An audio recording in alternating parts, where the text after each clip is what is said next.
All right. Hey, everybody. So glad you could join me this evening or this afternoon, I guess it is. For some of you, it's probably still early afternoon. Really excited to talk to you today about dual pricing, surcharging, and the path forward.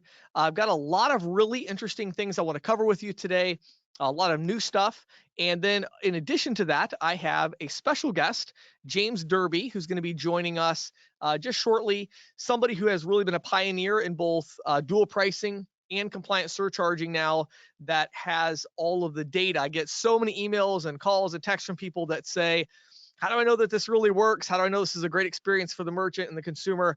Well, today I have somebody who has that data, that has seen this, and that can speak to that. So we've got about another minute or so before we get started. So again, thank you. I know carving out an hour in your afternoon is no small thing.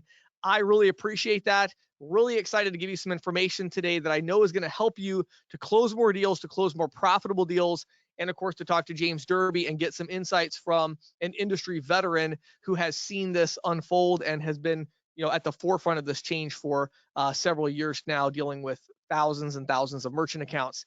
So I'm going to turn my mic off here for just a minute. We'll dive in about 30 seconds. I see a lot of people jumping on right now, so we'll give them a minute. If you're just now jumping on, we're going to get started here in about 30 seconds or so. Really excited today about the event. I've got a lot of good stuff to share with you, and we've got a special guest coming up here in just a little bit.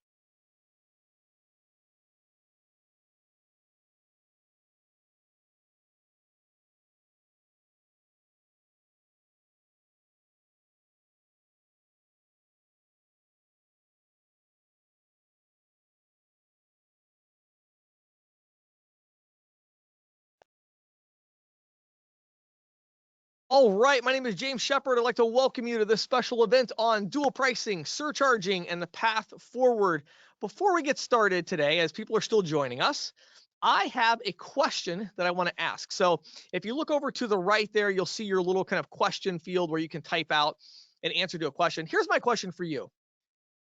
What is the primary type of payment processing that you are selling right now today? If you're out in the field today, what are you offering merchants? You have cash discounting, which I would call that maybe non-cash adjustment or service fee or something like that. Dual pricing, where you have a cash and a card price, compliant surcharging, or traditional. So put your answer over here on the right. So again, you could say if you're doing a non-cash adjustment service fee type program, that would be like cash discounting, call it, non-cash adjustment or whatever. Or you could put in there dual pricing if you're selling a cash and a card price, or you could also put in there, compliant surcharging, or maybe it's traditional processing, right? So whatever that is, I see a bunch of answers coming in. Just kind of curious who I'm talking to today. Am I convincing you about something, or am I just giving you some sales tips to help you do better at what you're already doing, right? So, okay, I see a lot of dual pricing here. I see some cash discounting. Virgil, I see traditional. Um, Betsy to a non-cash adjustment. Cash discounting 100%. Nice job there, Larry. Chris Tate is doing dual pricing and interchange plus. Um, let's see here. Nate is trying out the cash discount. Lisa just recently switched to dual pricing, so she's doing that. Mix of traditional and cash discount for James. Michael's doing traditional. Charles is doing a lot of dual pricing. Here's Steve doing compliant surcharging. Let's see here. Dual pricing and non-cash adjustment for CJ. And again, I'm not going to read all of these, but it looks like a very good mix. Service fee on card not present from Amy. Just looking for some of the different ones. Another compliant surcharging, Jeff. A lot of dual pricing, a lot of cash discounting and traditional. Holly's doing a convenience fee model. Okay, so that's a good one there. So going after maybe some of the government type accounts. Let's see here. Cash discounting, a blend of all of them. Sure, of course, a lot of you, I'm sure, could identify with that. Okay, all three. Cash discounting 95% for Melinda. So, yeah, I really appreciate that feedback. So, for those of you just joining, the question I was asking everybody is, what are you selling right now today? Are you selling, just dual pricing? Are you selling, compliant surcharging? Are you selling traditional? Are you selling the old non-cash adjustment, kind of legacy cash discounting? What is your focus? So I feel like we have a really good mix today, which is awesome, and that's exactly what I was kind of hoping for as we dive into the topic today. So let's just dive right in. I think this topic today, um, Oh, look at this. We have subtitles. Okay, well, this is a new one. Let's get rid of that. There we go. I don't think we need subtitles today.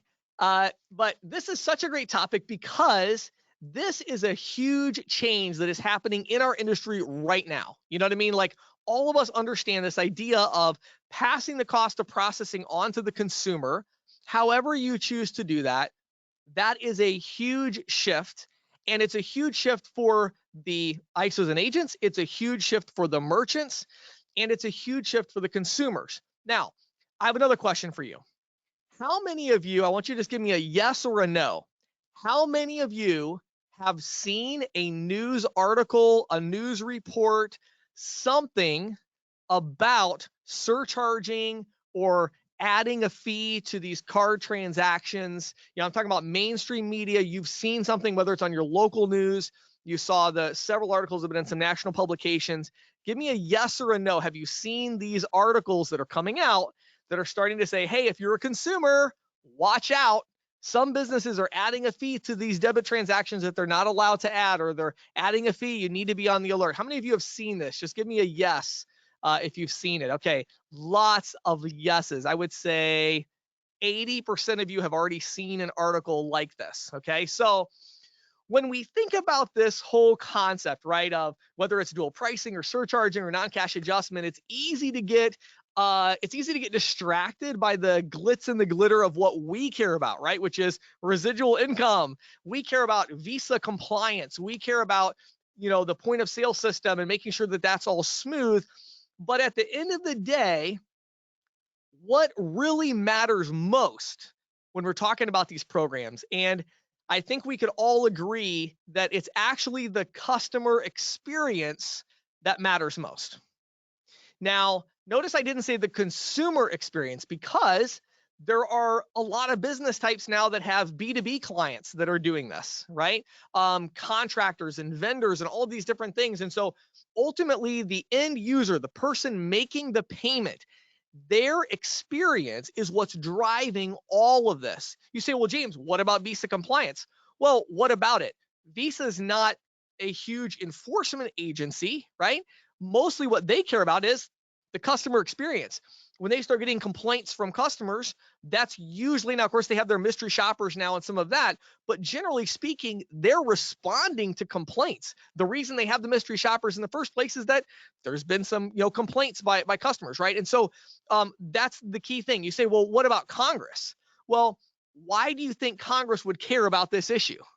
Because of the customer experience. The people who vote for them, if they're starting to say, hey, we have a problem with the way that this is going, this is not the experience that we want, all of a sudden we start to have a problem. So I think before we dive into the specifics of dual pricing and surcharging, we need to take a step back and understand that, like, macro at the big picture, for those of us that are really trying to build something here, and we're trying to build a big portfolio, and we want to make sure that our industry is positioned well, the customer experience is what we care about most. And I have two things here that I think are very important. They might seem like maybe semantics a little bit, but they're very important. The first one is transparency, not trickery. Okay. I will admit to this. When I first started selling cash discounting, which has been quite a while now, I guess, I don't know, 5 years or something, my pitch to the merchant was, I could basically summarize it in, let me show you how to trick your customers into paying your processing fees and they won't even notice. Like literally that was kind of now, I didn't say that, but like that was the approach, that didn't resonate very well. Now I was able to make some sales because business owners are literally so frustrated with paying these high fees that they're willing to do this. But kind of my pitch was, look, your customers aren't even going to notice this, and that's true to an extent. I mean, most of them don't, but I think we're a little past that, aren't we? Like they're starting to notice, they're seeing it, the news is reporting it. Everybody's saying, hey, watch out for these fees. So they're starting to notice. And so we want transparency, not trickery. We want to make sure that the customer's having this transparent experience where they know what to expect and they're not like shocked or surprised when they see their receipt later, right? Now, in addition to that, the customers want options, but not obligations. So in other words, the way we position this is super important. I get very frustrated when I'm doing consulting for big companies and for small companies alike and talking to agents. And I get very frustrated when they don't seem to feel like the words are important or that the way it's positioned is important. It's like, James, you're talking about this dual pricing thing. Who cares about that? I'm doing non-cash adjustment. That's the same thing. You're just wording it differently. Then it's not the same thing. Okay. I'm wording it differently. So it's not the same thing. It's different because the way you communicate something to someone, let me show you what I mean. Turn your payment processing, brain off for just a second. All right. You're a consumer. I'm a business owner. And I say to you, hey, just so you know, I add a fee whenever you use your card. Is that okay? How do you feel as a consumer, right? Now let me say to you, hey, just so you know, if you pay with cash, I provide you with a lower price. How do you feel? You're like, well, there's no difference between those two. Yeah, there is. There's a huge difference in the way it's received by the consumer. So the customer experience, we want to present the customer with options, but not with obligations. Not you have to pay this fee if you use your card and you're going to pay more if you pay with credit. I talked about this on a recent episode of the podcast of an experience I saw. I literally saw one of my merchants talking to a customer and using this language. And while I was trying to install the terminal, and after the customer left, I'm like, hey, let's talk about this. Let's not present it in that way. And after we presented it the right way, the response was much better. So the words really matter. So the customer experience is really the key. That's the key to everything. If we can get a good customer experience, most of these other issues that we deal with are really just going to go away. Okay. All right. Next, what about the merchant experience?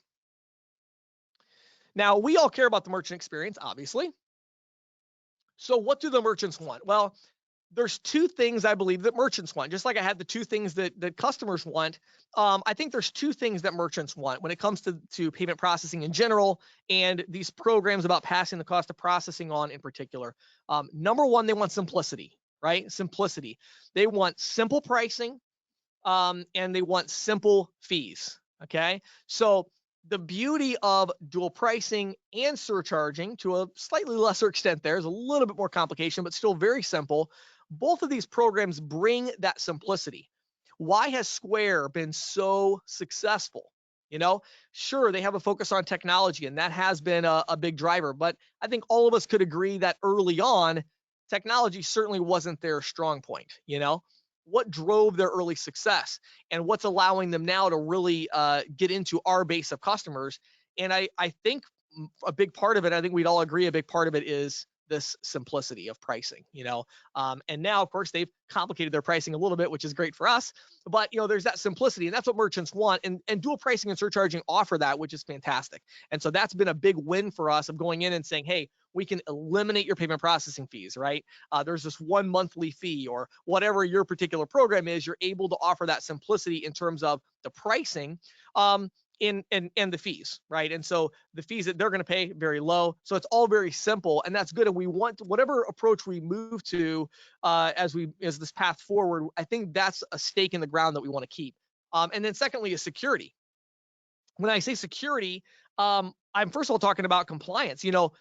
Merchants are also, you talk about, I'm looking back here at this. How many of you answered this question? I mean, 85% of the respondents said yes, they have seen a news story, mainstream media, about the danger of these fees that are being added to transactions. Okay? Well, guess who else is seeing that? Guess who else watches the mainstream media? Business owners. So that means probably now some of you maybe have seen things shared by others in the industry, but even if it's 50% of business owners have seen a story like that, how is that going to impact their willingness to do a non-cash adjustment or a service fee? They're seeing it as well. What percentage of business owners will have seen a story like that 12 months from now, 24 months from now? It's going to be 100%, 90%. So these business owners are starting to see this. And so it's not just about compliance with the card brands. It's also about this kind of concept of compliance in the mind of the business owner, right or wrong, where in their mind, this idea of adding a fee is like, oh my goodness, my customers are seeing that what I'm doing is not good. Well, I don't want to do that, right? They want to provide a great customer experience as well. And, merchants, small business owners are in business to provide a great experience, right? So security in terms of compliance, obviously data security, which I'm not going to dive into on this event, but that's another very important part of security. And then number three is the consumer reaction. In other words, the security that they're not going to damage the customer reaction. Okay. If I could go back in time 5 years and change one thing about my approach early on, what I would change was this concept of, hey, let me show you how to trick your customers into paying your fees and they won't notice. And again, of course, I didn't word it that way. We're all salespeople. We understand how you word things to make it sound good. But that was the rationale. That was the logic. Let me show you, look, your customers aren't even going to notice this. And now when I talk to business owners, what I say is, you're already passing the cost of processing on to the customer. That ship sailed, right? I don't think, tell me, are you paying your processing fees out of your own personal bank account, or are you paying it based on the revenue you collect from your customers? It's like, okay, so every business is passing the cost of processing on to the customer. The question is, what's the right way to do that? What is the fair way to do that? What's the way to do that that creates the best possible customer experience that is fair to everyone? And when you go down that trail, that logic path, dual pricing and surcharging are really, really great options. Okay. Okay. What about your experience? What about the agent and ISO? So I put a little formula here at the bottom. I'm not going to dive into it too much because it's so self-explanatory, but I do want to touch real quickly on how dual pricing and compliant surcharging factor into these things. Okay. So this formula is contacts times closing percentage, which we know what that is. That's number of sales. But then you also got to look at lifetime value. In other words, how profitable is the account going to be and how long are you going to have it, right? So those are all the variables. This is the formula. This is it. Those of you that are making $100,000 a month versus those of you making $50,000 a month versus those of you making $5,000 a month versus those of you making $500 a month. The difference is right here in this formula. This is it. This is all that matters right here as far as your income. Okay. So when you look at your contacts, well, when you go out in the field, if you're like me and you pitched cash discounting for a long time, you got into this kind of numbers game. It wasn't a terrible numbers game. I don't feel like it was that bad, but for me, I'm in rural Pennsylvania, and it was like, I don't know, 1 out of every 3 business owners I talked to was kind of like, that sounds interesting. I could eliminate my processing fees, and all I have to do is add this fee. Tell me more, right? And I would close some of those people. 2 out of 3 would be like, that's a horrible idea. That sounds stupid. I don't want to upset my customers. No, thank you. Right. So that was this numbers game that I played for a long time. And so my contacts were lower than what they should be. As I started moving away from that and I started selling dual pricing and starting the conversation off talking about fuel stations and dual pricing and things that they were intuitively aware of, I've noticed that my ability to have good conversations, it has gone up dramatically as far as the percentage of the time I have a good conversation.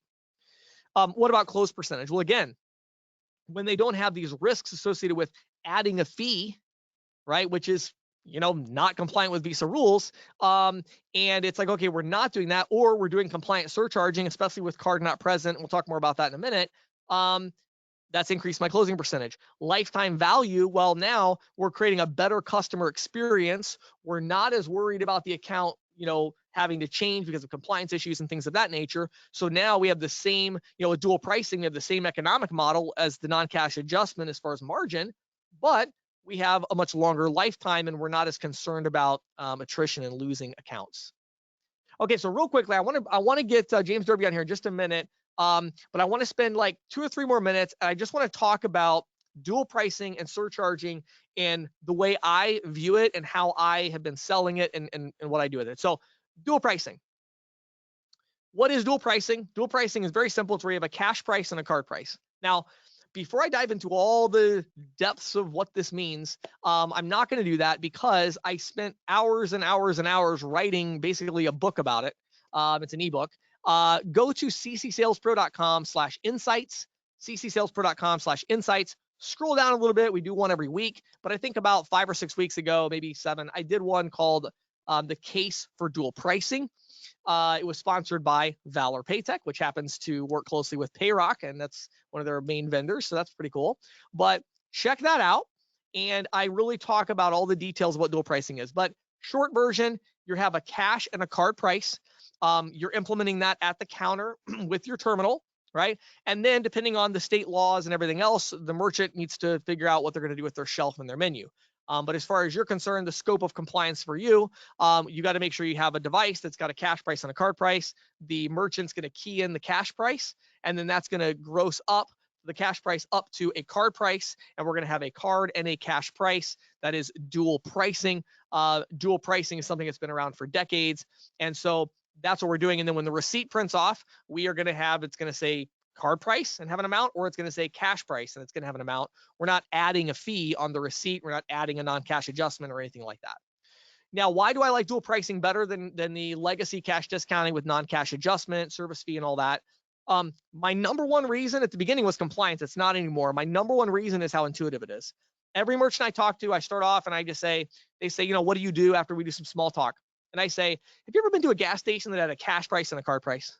And they'll say, sure. And I'll say, why do you think they do that? And they'll say, they don't want to pay the credit card processing fees, or because they want to offset the cost of processing fees. And I say, exactly. So what I do basically is I help business owners that are not fuel stations implement that same thing, because for years you just really couldn't do it. The technology wasn't there. There was a lot of ambiguity around what the laws and regulations and all that. Now we're able to very easily implement that, and we're able to take all your current prices. We're going to keep that as your cash price, and then we take your card price and we make that price a little bit higher. So we have this card price and cash price. My company grabs that tiny bit of extra revenue and we use that to offset all of your fees. And the other thing I love saying to them is I say, one thing you can be sure of, every customer that walks through your door at one time in their life or another has paid a slightly higher price to use their card at a gas station, and they were fine with it. You understand what I mean? And they say yes. So it's intuitive. It is compliance. Okay. I am getting very, very good information now from some large companies, from some technology providers that are working with large companies for my consulting practice, that, this idea of dual pricing is working really well. There are large companies like Payrock that have been doing dual pricing for years with thousands of merchant accounts, and, are just not really seeing significant issues there. It's profitable. I don't need to tell everybody that. Same thing again as non-cash adjustment, exact same pricing model. Okay. What about surcharging? Okay. What about surcharging? When I talk about surcharging here, I'm talking about compliant surcharging, where you're only adding the fee when somebody uses a credit card. So the merchant still pays the fees on debit, but they don't pay the fee on credit because the customer is paying a fee for credit. So industry average, you might charge 3.5% to the merchant on credit, or 4% on credit, and you pass that cost on to the consumer. And then on debit, you would charge maybe 1.25% and 25 cents or something like that on debit, and that goes to the merchant and they pay that. Now, some of you that are only selling, retail restaurant environment, you might think, well, surcharging, why would you do that? Why wouldn't you just sell dual pricing to everybody? Because, it's more profitable, all these things. But there's a couple of things about it that are really cool. Number one, there's zero doubt that it is compliant. Even with dual pricing, there's still a little bit of that gray area as far as what the merchant chooses to do as far as how they display their pricing. So at the counter, it's compliant. You have dual pricing. Does the merchant need to change the price on the shelf or the menu to show cash and card price for each item? Some would say yes, some would say no. My opinion is it depends on the state, and I think the vast majority of merchants are going to choose not to do that. But that's up to them, in my opinion. But that's a question mark, right? Compliant surcharging is compliant. I mean, they don't need to do anything. They can add a fee. It's not a problem. But it's compliant, but there's this no fee debit option. And that's really important for large ticket card not present merchants. And James Derby and I will talk more about that in a minute. But there are these business types that, HVAC, plumbers, electricians, things of that nature, that, they want an option to give their customers, because their customers really, in some cases, it's not realistic for them to pay cash or a check or whatever. And so they want to go to this, but it's like, look, my customers want to use a card. I want to be able to take that. I don't want to always add this fee. So they really do want to be able to say, hey, if you use your debit card, there's not going to be a fee there. And that one little thing, it really impacts attrition rates. It seems like consumers like that. They get that. That makes intuitive sense to them. And so it's very simple for card not present environment, where in a card not present environment, there is no cash option, right? We're going to talk about an ACH option in a little bit here with James Derby. But as far as card not present, traditional checkout type stuff, there is no cash option. So you really can't do dual pricing there of any kind, but you can do compliant surcharging where you have this, difference between credit and debit. So you're offsetting some of the fees. So that's really cool. And then again, I mentioned it earlier, but large ticket, that's another big one. So big picture, we got to be thinking about the consumer experience. We got to think about the merchant experience. The agent ISO experience with dual pricing is really the same as cash discounting, except it's better because it's more intuitive. So it's a lot easier to sell. In my personal opinion, being out in the field selling both, I much prefer selling dual pricing. So it's much more intuitive for everybody through the line, the merchant, the consumer, everybody. And so I think that's really cool. It's just as profitable as non-cash adjustment. We have the compliance angle, which is really nice that we're not as worried about the compliance stuff, which is great. And again, it gives that simple approach to the merchant. So I think the path forward right now is obviously going to be dual pricing and compliant surcharging. Compliant surcharging being in some of these verticals where dual pricing maybe isn't the right fit. There isn't really a good option to have dual pricing, and for that merchant that just wants to have a no fee debit option. So that's my opinion. Now, here's what I want you to do. I know a lot of you are going to have questions. You can go ahead and actually start typing out in that same box where you typed your answer to your question. You can go ahead and start typing out questions. I'm going to interview James Derby here for a couple of minutes, for about 15, 20 minutes. We're going to have a conversation about some really cool things they're doing. Everybody, you're going to want to listen to this. It's very interesting stuff that they've been working on for the last years. If you were looking for this data, this is it. Then we're going to do Q&A. And so go ahead and start typing your questions out. We're not going to answer them during the interview, but as soon as we're done, James Derby and I will stick around to answer your questions. So let's see here. Let me get Mr. Derby. If you want to go ahead and get your camera up here. Pause this. Okay, there we go. Mr. Derby, how are you doing today, sir? I'm great, man. You nailed it. Well, thank you. Thank you. Yeah, very well done. So let me do a little intro on you and how we kind of met, and then I got a bunch of questions for you that we'll dive into. So I met James Derby for the first time this last year. I went to Payrock's annual summit, and I had heard about him already because he had done some interviews on some of the other publications about this idea of passing the cost of processing on to the consumer. And what I learned really impressed me. And then when I got to talk to you for the first time, I was like, hey, there's somebody else in the industry that cares about this stuff. This is fantastic, And so we started talking about it. And really, James has pioneered this idea of what they call consumer choice, which is dual pricing, and then reward pay, which is compliant surcharging at Payrock, and been doing it really for a lot longer than I've been talking about dual pricing. So why don't you do this? Could you start us off by giving us a little backstory? How did you end up at Payrock? What was your journey? And then tell us a little bit about kind of how you ended up spearheading some of these programs. Yeah, so I'm not going to bore your audience too much. I'll kind of jump into how I ended up at Payrock from my last venture. I was in point of sale jail, I like to call it, for about 22, 23 years, really servicing retail hybrid, hospitality with your major players in the point of sale legacy channel. Graduated from working for somebody else to opening up my own business, ran that for 11 years as a successful dealership, POS dealership in Chicago. And I was on the other side, the POS jail. Made a very small residual from different partners, didn't care who, worked with the likes of Sterling / Evo, Mercury / Vantiv, right? Your Heartlands of the world, especially for the restaurant space, which they were huge into at one time, and met my friends at Payrock. Became exclusive referral partner with them. Obviously they were kind of looking at my book of business and not as much me, but they did acquire my entity, my firm, as well as some of my employees, and brought us on really to kind of help run product. That brought me to Payrock, and we closed in February of 2019. Because of that, and a little bit of that experience, kind of a natural segue into what they were doing. They were mostly gateway. Payrock at the time owned a couple of gateways. So they were either gateway or mostly card present single devices. And they loved the old cash discount. But caveat to your story, I think you said you've been doing it for about 5 years. 2016 was the Wild Wild West. 2017 was still the Wild Wild West for the old cash discount. And then in 2018, if you recall, James, there's a little bit of a kerfluffle with some of the processors I won't mention and our friends at Visa. And there was a talk of whether or not they were going to shut down that non-cash adjustment program, right? Payrock, being the good shepherds that we are, no pun intended, we went ahead and we did away with the non-cash adjustment program. And so we were one of the few that weren't doing it from, I'd say, probably April 2019 through just last year. So we had a good 2 years there where we didn't have a non-cash adjustment or a quote unquote cash discount product.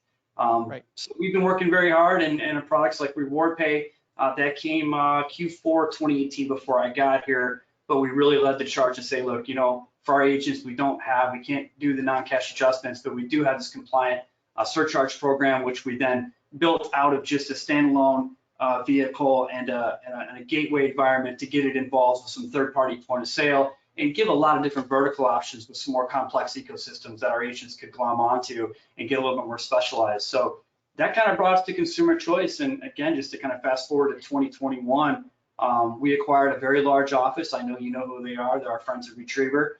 And they said, look, we're doing a ton of cash discount. We're doing a ton of the non-cash adjustment.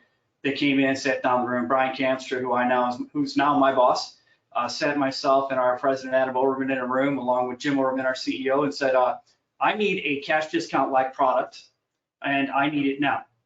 So we went to the drawing board, checked out what's going on out there in the field, and we came up with what we think is the best dual pricing program that's out there today, especially as it relates to our agent ISO groups.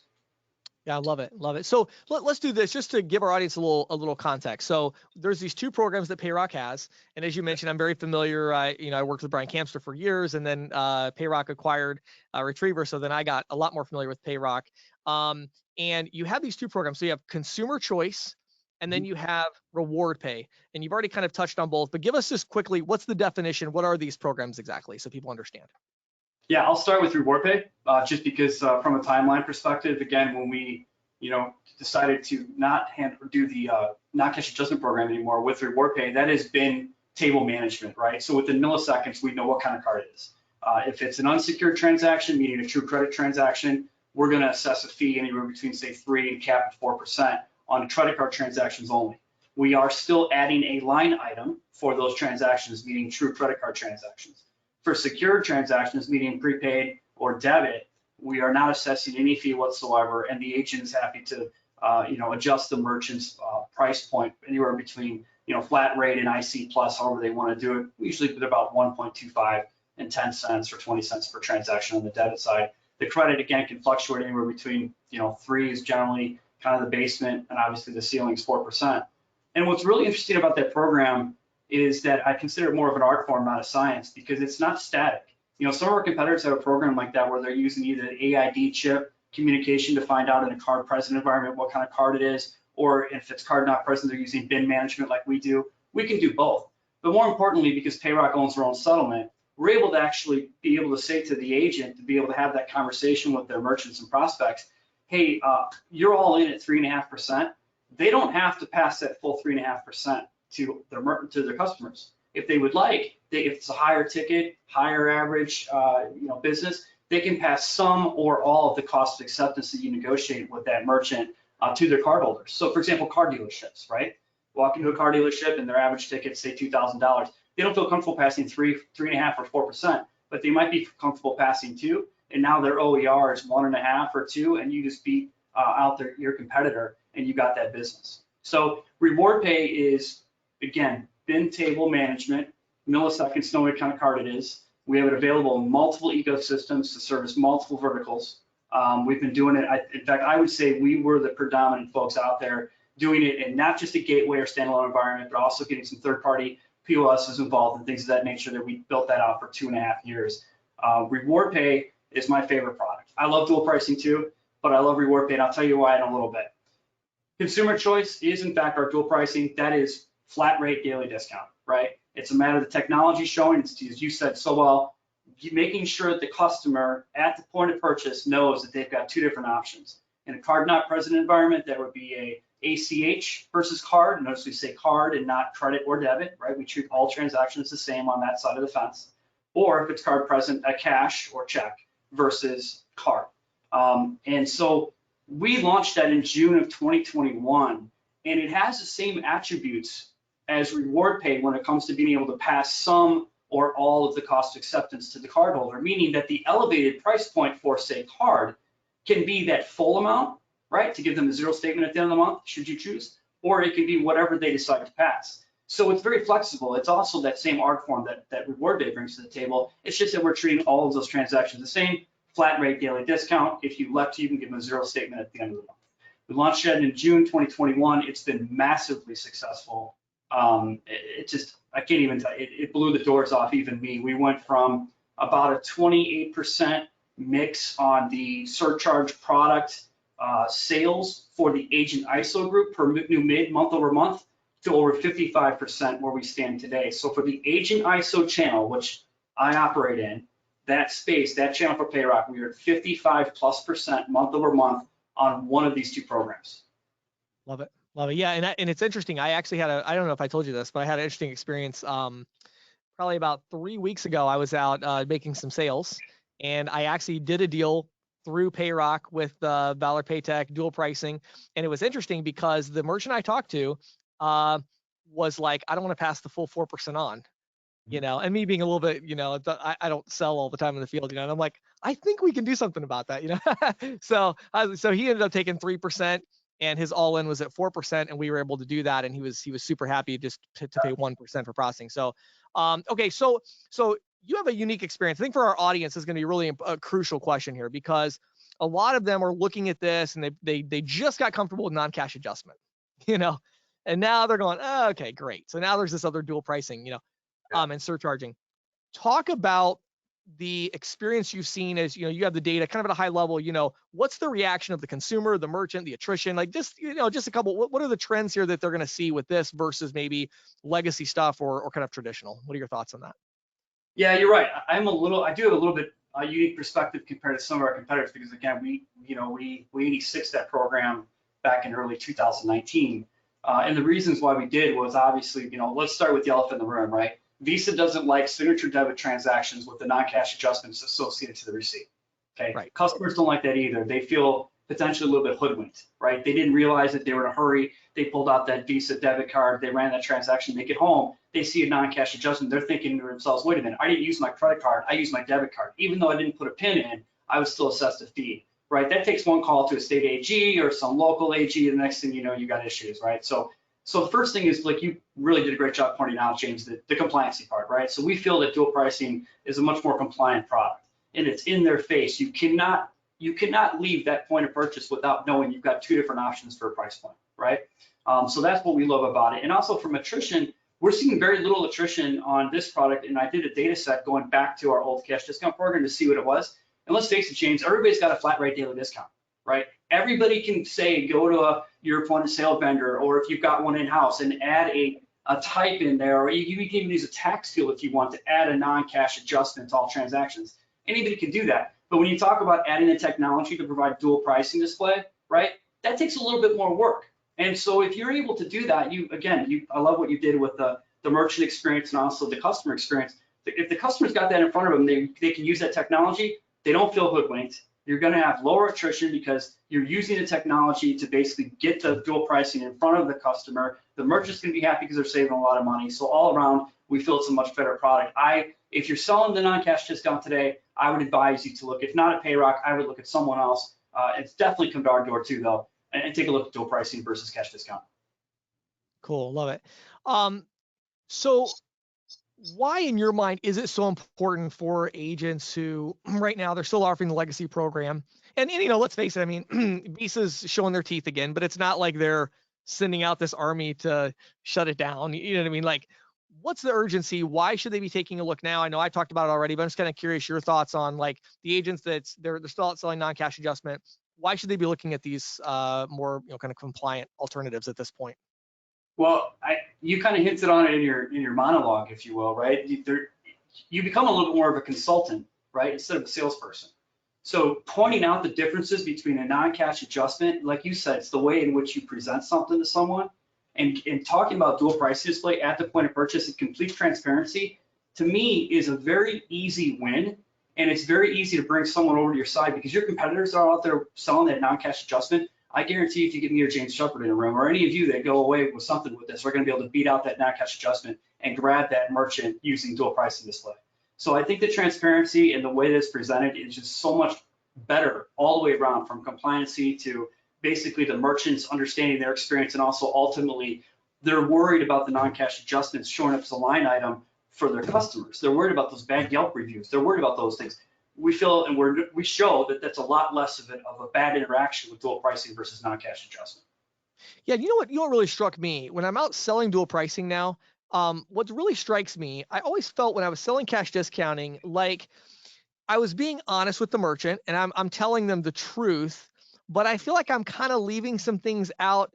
Like I don't want them to really understand how it works. I don't know if that makes sense. Like until it's like, the very end, like I'm selling them and then it's like, oh wait, I'm adding a fee and it's like, well, like I said, there's this tiny, it's like I didn't really want to explain it. And what I find with dual pricing that took me a little while to get my sea legs and like understand is that you don't have to do that. Like Right. the business owner actually likes the idea. It was Right. really surprising to me. I really felt like if like if you come out and the merchant says, well, how does it work? And if you're selling non-cash adjustment, if you actually just say, well, we add a fee called a non-cash adjustment to your receipt on all of your card transactions, and then we keep that money to offset the processing, most merchants will say no. Right. Like if you start with that, they don't like that. Well, If you start with dual pricing and say we do a cash on a card price, just like the fuel stations have done for years, I'm sure you've experienced that. Everybody's like, oh, okay, well, tell me more about that. Like, I'm like, oh, wow, this is crazy. Like, I can actually just say what it is and they don't seem to care. yeah, and especially as it relates to the SMBs, which is really where I think this product fits the best, right? For just about all verticals within the SMB space. I mean, once most of them understand, but sometimes it's good to have that conversation with them that the cost of acceptance is generally a top 5 cost of goods sold element. And Right. so mitigating that or eliminating it, okay, but Right. mitigating that at least is a really great way to approach them as a consultant. And to your point, there's nothing better than to say, look, totally transparent, here's how it works. This is no different than if I walk into a burger joint and I sit down for dinner and I order a burger and fries and the price is $5.95. But if I decide I want to call it in for carryout, they're asking cost or they're adding cost of goods sold elements like bag and wet naps and plastic forks. Instead of $5.95, if I want to carry it out in that revenue center for that restaurant, now all of a sudden it's $6.50. So Right. again, you're mitigating cost because you're adding a cost of goods sold element for card acceptance. And this is a great transparent way to explain it to the merchant and also from a customer experience, I think it's about as good as it's going to get. Cool. Okay, so two things I want to touch on real quick. First of all, let's talk about compliance surcharging for just a minute here. So, as far as business types go, you just mentioned, kind of the SMB space and the consumer choice, the dual pricing. What are you seeing that are kind of the business types or criteria that are really being a good fit for the compliance surcharge, the reward pay option? What are you seeing there? Yeah, so your businesses, your M's and your hires with your higher ticket averages, higher volumes that want that flexibility to, again, pass some or all of the cost of acceptance on credit cards. And the ones that are accepting a lot of credit, right? So when you run a statement analysis, I could take a look. We say it'll save you between 60 and 90%, you, the merchant, of your overall cost of acceptance. And why do we say that? Because we don't know what the value or the ratio of debit versus credit coming into the business is until we look at it, right? But once we look at it, generally, it really fits well. If they're taking 70, 75% or more of true credit, reward pay is the way to go out of the box right now. And again, you're still giving them that great option that, hey, if they push back and bulk a little bit at a fee, as consumer choice, it's an elevated price point for all cards, right? But for reward pay, it's just that credit card. So if they balk a little bit, okay, cool, use that debit card. Use a prepaid, use another form of pay, use ACH. So for the more, I guess I'll use the word, for the more sophisticated businesses, reward pay, I train our agents to lead with that. I walk into a car dealership, I'm not going to lead with consumer choice. I'm going to lead with reward pay. If I've got a big B2B manufacturer, right, that takes a ton of corporate cards, I'm going to lead with reward pay. I'm not going to lead with consumer choice. So again, I know I didn't mean to oversimplify it, but I really feel like, the more sophisticated the customer is, you're probably going to lean more toward reward pay than you would consumer choice as a lead. Yeah, and to me, I think one of the most important things about it is just having the option is so crucial, right? Because when you're selling, it's always easier to go yes or yes than yes or no. So I'd Yes. rather say, Yes. which of these two options do you like best? Right? Do you Right. like this one or this one? Rather than saying, what do you think? Do you want to try it out? It's like I'd rather do which one is better. Okay, what about now? This is a little bit, I mean, not really off topic, but just something I think this audience. Well, let me ask you a question. Okay, those of you that are on here right now, all of our participants, let me ask you a question really quick. How many of you have ever sold a dual pricing or any kind of component where you're passing the cost of processing on, where it was card not present and you used ACH as the option. So you sold where you can have the card price or the ACH price. Give me a yes in the question box if any of you have sold this. Amy, Derek, there's two. Do they work for? Literally two so far. Three, there's Trey. I think Trey, okay. 4, 5. This is a big event, everybody. There's hundreds of people on here. 5 people have done this. So with that in mind, since no one understands what this is, tell us what this is. What is this? What is this ACH versus card? How does this work, and who does this work for? So it's what you love. It's your dual pricing display, and it's completely within a card not present ecosystem. So whether it's a hosted payment page, invoicing, or just a straight virtual terminal, Payrock owns our own ACH product called ACheck 21. We embedded that into the gateway so that we're able to, instead of cash in the card price, we've got an ACH in the card price. Operates exactly the same way as it does card present, just a different ecosystem. And we were the first out the gate, to my knowledge, with this product. So I'd love to know these from these 5, who else is doing it, and I'd love to give them a call, see if they want to come work with Payrock. Yeah, sure. So yeah, I think you guys were, I mean, as far as I know too, you guys are the first ones doing this. And so just to clarify, there's, people maybe are not as familiar with the ACH pricing, but there's a small price for ACH processing. In this scenario, the merchant's not completely eliminating the cost of processing payments because they would still cover the cost of ACH, because the idea is they're providing ACH for free versus card payment where there's a cost. Is that accurate? That's absolutely accurate. And so if any of you are familiar with Paya, right, that's a merchant-facing, kind of a one-off facing ACH provider. The pricing is very, very, very similar.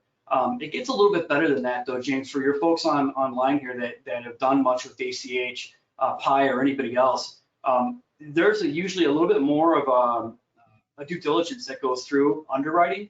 And by the way, we own our own risk and underwriting here at Payrock. So what we've done to make that ease a little bit better, when we first started, it was, okay, here's the NPA for processing, and oh, by the way, we need 3-month statements, additional bank statements to approve your ACH account, right?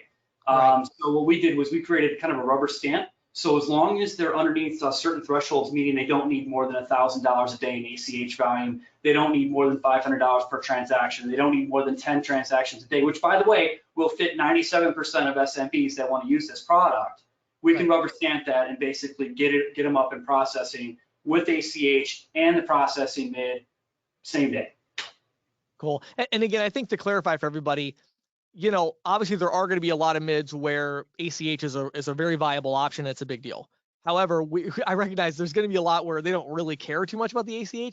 It's the fact that they're eliminating their processing fees by, because there is no cash option. It's card not present. You're emailing an invoice to somebody. You need to have an option if you want to do dual pricing. Absolutely. I was just going to say, you nailed it. You got to offer a form of payment, and it's tough to do cash online, right? So having the ACH option gives us that compliancy for dual pricing. All right, cool. Okay, so I have the questions pulled up. I want everybody, go ahead and type your questions out. I'm going to start looking through these and filtering a little bit. And while I do that, we have the link on the screen. If you like what you're hearing, I fully recommend Payrock. They're a fantastic company. I personally, I think you guys have the best agent culture in the industry. Meaning, like, if I'm an agent, I want a company to work with that's going to be fun to work with. I think Payrock is the leader there. Great product suite, so I fully support it. Give us the 30-second elevator pitch. Why would somebody want to look into Payrock? And then, of course, you could mention the URL we already have up on the screen here with payrock.com/go. So tell us a little bit about Payrock while I'm looking at these questions here. Well, I'm sure that all of your guests are going to be a little biased, based on what company they come from. But I picked Payrock. I would say my story. I gave you guys a little bit of insight. I went to Payrock not because they cut me a check. It was because I really loved working with the people there, and they took such good care of my customers. Remember, I was in point of sale. I had nothing to do with processing. And so when I heard a lot of the feedback from my customers, I got to know a lot of people. And Payrock, for lack of better description, it's access to leadership, right? It's people doing business with people. We own our own settlement. We own our own underwriting. So we've got basically common sense risk and underwriting guidelines. If you got an issue getting something approved, you guys can reach out to. And ultimately from the agent channel, and this speaks from my heart because that's the channel that I'm involved in now, but Payrock has a very much elevated support structure for exclusive agents. Now we have a non-exclusive channel too, and we do a bang up job there as well, but we have something special on our exclusive channel for agents, and it's a very elevated support structure that you basically get a lot more than most of our industry has to offer. And as our industry collapses, as everybody here knows, technology is becoming more and more and more the forefront. Well, we're going to keep up with that, but also we're going to maintain our ability to do what we've done really well and what got us here to this point.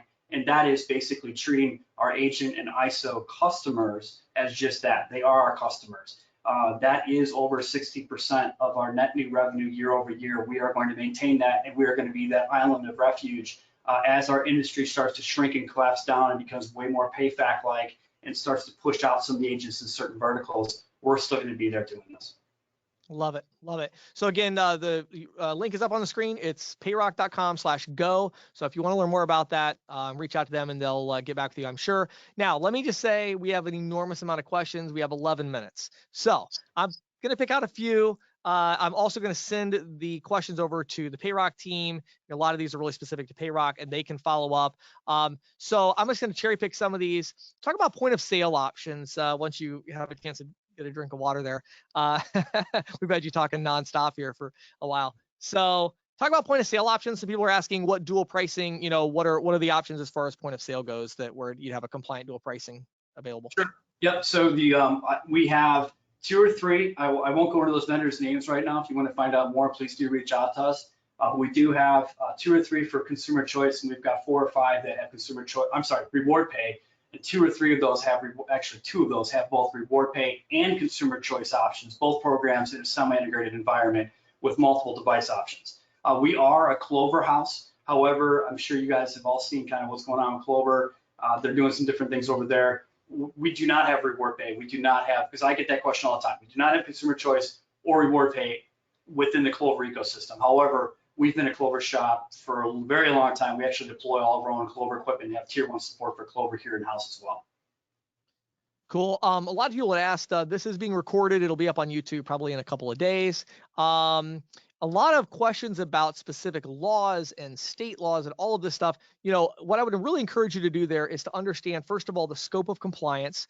And again, read the, if you go to ccsalespro.com/insights, if you read the document I created on, the case for dual pricing, I talk a lot about this.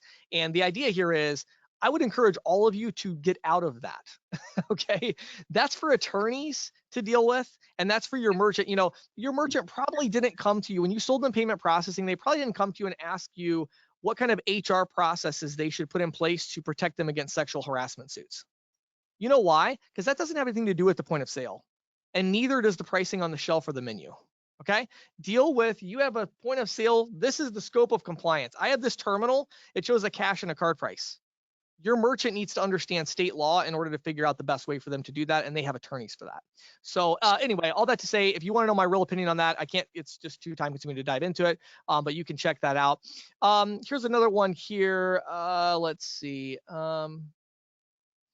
With compliant surcharging, what's the average cost for credit for a card holder versus the average signature debit cost? You touched on that a little bit. Can you give that one more time? What's the average market pricing right now? What does the merchant pay for debit versus what they don't pay for credit, I guess? Okay, so pricing from the agent to the merchant? Yeah. What are merchants paying for surcharging? Yeah, so anywhere between really 3 and 5% is what we look at. Anything below 3.5 at Payrock generally gets reviewed just to make sure that ratio. We don't want, especially new agents, getting themselves into trouble. So we want to see a statement analysis. We want to see the debit versus unsecured or credit card transactions going through for that business, just to make sure that they've got some healthy margin there, right? And that's about 90 basis points. It's between 80 and 90, 92 basis points of revenue on that program. But generally the cards, we're priced at between 3, cap at 4, and anywhere there in between. And again, you can split the baby with the bathwater. The merchant can share some of that cost and eat that, and they can pass whatever they want, some or all, to the cardholder for credit transactions. For debit, they're being priced at generally flat rate, 1.25 and say 10 or 20 cents per transaction, whichever you like. And if you're in an area where it's kind of more unregulated, your credit unions and community banks and things like that, you can go IC plus, so you don't get yourself in trouble on the flat rate as well. So it just depends on how you want to run it. Again, very important to point out for reward pay, we are net settling all the credit card transactions daily, and we are gross settling the debit. So they will have a bill on however you want to present, or however our agents present pricing to them for the debit side. They will pay that at the end of the month. Yeah, good. And yeah, and to clarify, the cap on the pricing would be 4% on the credit side, because that's actually like there's no gray area with this. Right. And Yep. so 4% is the cap on credit. And then the question is with debit, and this is where you mentioned earlier, it's like you got to be careful. You don't want to sell a merchant that does 80% debit on Right. reward pay or compliant surcharging. They're going to spend more money because you're Right. actually charging them usually a little bit more on debit than they're currently paying. And so you got to be careful of that. When we talked about car dealerships, just to clarify that, we were talking about the service department, which does an enormous amount of revenue. You're correct that most auto places do not use credit cards for down payments on vehicles. Somebody was mentioning about that. We talk about dual pricing there. What about on the receipt? So what is it, as far as like the dual pricing, I mean, at least the way I understand dual pricing, usually on the receipt, you're just going to show whatever the price is that they paid as either the card price or the cash price. Is that? Yeah, that's correct. Basically, we never, ever show a line item or a fee, as you correctly pointed out, on dual pricing or consumer choice. So it's just the elevated price point plus applicable tax, right? And so that tax, whatever that tax rate is, will be applicable to the entire amount, whether it's cash or it's card. So if it's the elevated price point or the cash price or ACH price, that tax calculation will flow through to whatever that new subtotal was. Correct. Sure. I think one of the other important things to note here about dual pricing is, okay, we have two prices. We have let's say $100 cash price, $104 card price. Mhm. Well, the merchant's going to have to key in one of those. It doesn't make any sense to have them key in both. There's a little confusion. Sometimes I talk to agents of like, well, wait a minute, they're keying in the cash price, then you're taking it up. No, like, do you want them to key in both prices? Like, that doesn't make any sense. Obviously, we can calculate one or the other. It doesn't really matter which. But in this case, we're keying in usually the cash price is what's, whether Correct. that's in the, you're sending an invoice from a card not present environment, or Right. you have a terminal, you're generally going to key in the cash price, and then the Yep. terminal is going to calculate the card price. And again, that's irrelevant to that's not correlated to whether or not they choose to display that price in the menu or the shelf. The merchant can certainly do that. It's very easy for them to calculate that as well. So I just want to kind of clarify that. So you mentioned B2B. Are you actually seeing some traction with that? I was curious if somebody mentioned that here as well. I mean, are you seeing some B2B clients starting to use compliant surcharging?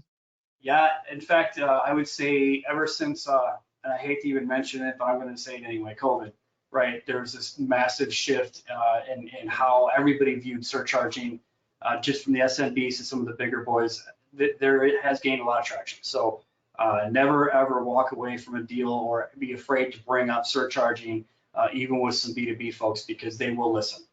That's the one thing that we learned through COVID, and we pivoted to reward pay big time through COVID, and not only from the verticals in which we're servicing, which became more and more, but also the culture, right? The cardholder culture seemed to be shifting too, where it became a lot more acceptable, right? So Yep. yeah, absolutely. Cool. What types of equipment for dual pricing? We talked about point of sale. Do you want to talk about terminal options? Sure. You mentioned Valor before. Valor's been a great partner. We also have our partner at Quantic that's got a smart app on the PAX ecosystem with their A series. We just now are launching dual pricing with Deja Vu, and I'm very happy to say that Payrock acquired a major player as a gateway, which we are just ramping up to speed. We just closed on them a few months ago. We're launching our own applications within the PAX ecosystem as well. So we're well set. We're not going to have supply chain shortages. We've got some redundancy in place for both reward pay and consumer choice, as well as, hey, we've even got Congenical Tetra with our own app, for reward pay today as well. So we got all kinds of card present device options for sure. Love it. Yeah, and I think everybody knows I'm a big fan of Valor, and that was the terminal. It's funny, actually. I don't know if you probably didn't see this, but I actually posted on social media and stuff some pictures of me and my son Donnie out installing I saw that. Valor terminal for Payrock. I Did saw you see that? Yeah. Good job.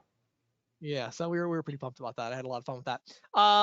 Okay. By the way, I had somebody say that the link wasn't working. I just checked that the link is working. So it's I just looked at it to make sure. So it's www.payrock.com. It's payroc.com/go go. And that should work for you. If not, you can put the https ://www or whatever. Let's see here. Let me see if there's any other ones here. Oh, can you add a fee to the consumer on the ACH? So if you do the dual pricing, do you do that? What's the deal with that? No. Like, you pass the cost on? I didn't think you would. It doesn't really make any. I don't think that'd be probably. Remember, in that case, ACH does represent another form of payment besides card, right? So that one the merchant's going to pay for. No different than on reward pay. They pay something for the debit transactions. They're going to do the same thing for ACH transactions. Cool. Last one I'll throw at you. Somebody just mentioned they have like an auto repair shop, and this place does, I guess, maybe transmissions or something, but they're $3,000 to $5,000 average ticket, and they're having a bit of a hard time convincing them to do a kind of a dual price type situation. What's your recommendation there? It sounds like maybe that's something for either a share the load, and that's kind of the question was like, do you recommend share the load? How would that work? So talk about that maybe a little more in like a specific scenario, whether it's reward pay or share the load. Yeah, so either one. So if you've already talked to them about dual pricing, or even the old cash discount product, again, remember that both our consumer choice and reward pay are both that artistic. You could do a lot of different things with it. So if you're all in at say 4%, just use a round number, and their ticket averages are high, but they feel comfortable passing 2, well, now they're going to eat 2, right? Or they're going to eat 1 and pass 3, or they're going to eat 1.5 and pass 2.5. So you can have that conversation with them to get them comfortable. And the cool thing about that too is as long as it's on the first of the month, let's say you get them kind of in and they split, just use round number 4%, the merchant's going to eat 2%, and they're going to pass 2 on to the cardholder. They can come back, you can come back as the agent and call them in say 60, 90 days and say, hey, I know you've been passing 2%. Are you getting any pushback? How you like the program? You like the money you're saving? Cool. How would you like to save a lot more money? Are you ready to pass some more to the cardholder or pass all of it, right? So that's the beauty of that product. Now, if they still balk, then I would say, cool, use that same talk track I just gave you and go with reward pay, where now you're giving their customers that option that they can pull out that debit card right now and not be feed anything, or make that decision to use that American Airlines rewards card and have a fee assessed. So obviously, yeah, I'd love to go close it. Yeah. Okay. So one other thing. So I actually did, I misspoke a bit there. So the payrock.com/go was not forwarding over, and I wanted to send everybody. So I just put the direct link to where that's forwarding to. So if you look in your chat right there, if you're still trying to get that link to work, and I'll email it out as well. But I just put a direct link in there, partners.payrock.com/go. And the other one works depending on how you type it in, but there was a way you type it in where I think some of you are getting that 404 that I just got. So I tried it a different way because several people mentioned that. But I just posted it there. So it's partners.payrock.com/go. And again, if you look in the chat box, I posted the link there. James, thank you so much for your time today and your insights. Really appreciate it. I love your passion for the industry and for these programs. Really appreciate it and appreciate your friendship. Thank you so much for taking time to share your insights with us today. Awesome, man. Thanks for having me. All right. Hey, thanks everybody so much for taking your time. Again, check out partners.payrock.com/go. You can also look up James Derby on LinkedIn as well. Any parting words of wisdom for us today, Mr. Derby, before we shut her down? No, happy hunting. Happy hunting. Thank you. Thanks, everybody.